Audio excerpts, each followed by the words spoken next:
तेरे लाल मेरो माखन खायो, दोपहर दिवस जानी घर सुनो, ढूंढी ढंडोरी आप ही आयो।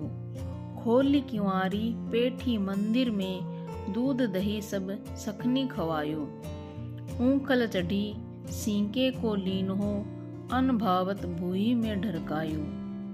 दिन प्रति हानि होती गोरस की, यह ठोटा कोने ढंग लायो।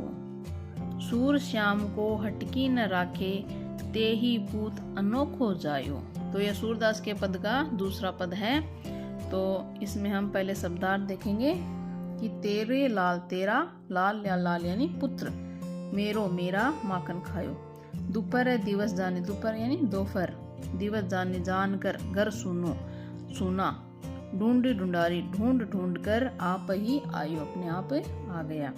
खोली खोलना, किवारी किवाड़ दरवाजे, पेठी यानी बैठना, मंदिर में दूध दही सब सखनी खुआयो। सखनी यानी मित्रगण, जो मित्र मंडली है, मित्र खवायो खिलाया।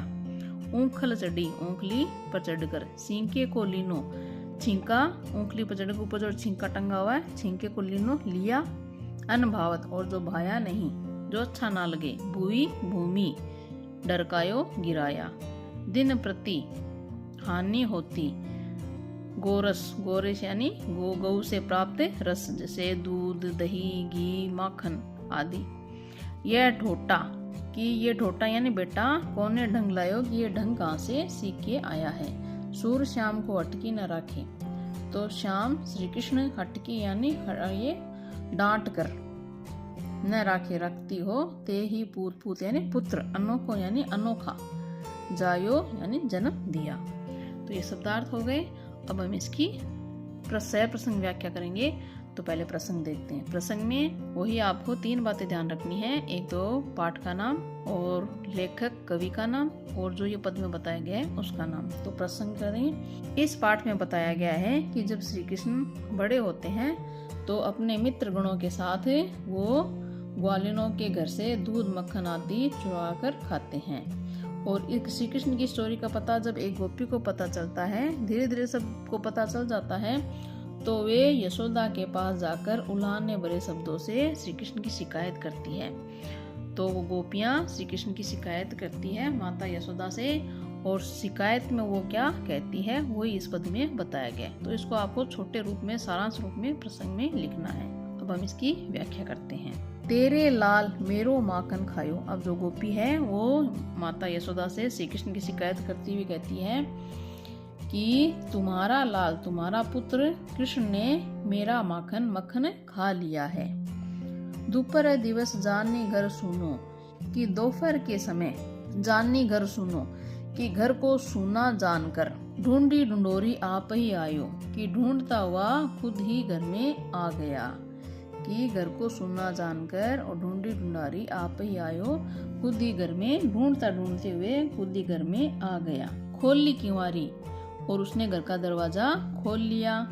पेठी मंदिर में, और दूध दही के जो है वो चुरा कर मंदिर में बैठ के, छुपके मंदिर में कोने में बैठकर दूध दही सब सखनी खवायो। जो दूध दही था वह खुद भी खाया और अपने मित्र गणों को भी खिलाया।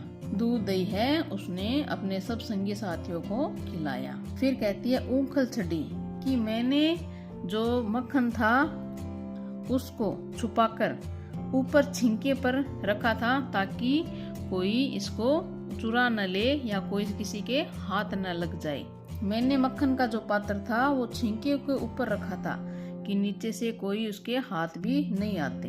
लेकिन तुम्हारा जो ये लाल है, तुम्हारा जो ये लड़का है, उसने क्या क्या, ऊंखल चढ़ी, ऊंखल पर चढ़कर छिंके को लीना और छिंके से सारा मक्खन ले लिया। अनभावत भूवि में ढरकायो, और जो अच्छा लगा वो तो खा लिया, अब जब अच्छा नहीं लगा, पेट भर गया, तो जो अनभावत यानी जो अच्छा नहीं लगा उसे भूमि पर ही गिरा दिया, जमीन पर गिरा दिया।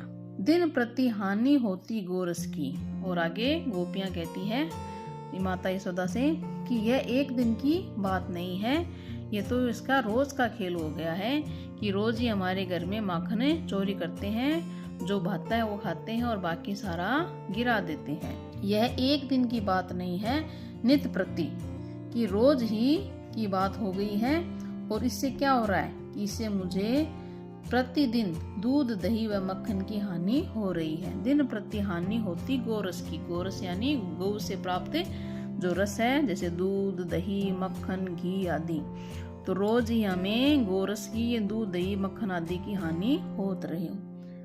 दूध दही घी मक्खन आदि की हानि हो रही है। यह ठोटा कौने ढंग लायो, पता नहीं। अब आगे गोपी कहते हैं, पता नहीं तुम्हारा यह बेटा ऐसे ढंग कहाँ से सीख के आया है। कौने ढंग लायो कि कहाँ से सीख के आया है।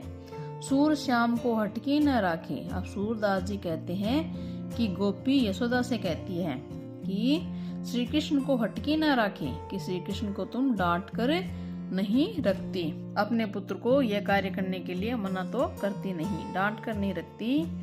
ते ही पूत अनोखो जायो। ये ऐसे लगता है कि तुम्ही ने अनोखे पुत्र को पैदा किया है, औरों ने तो पुत्र को पैदा ही नहीं किया है।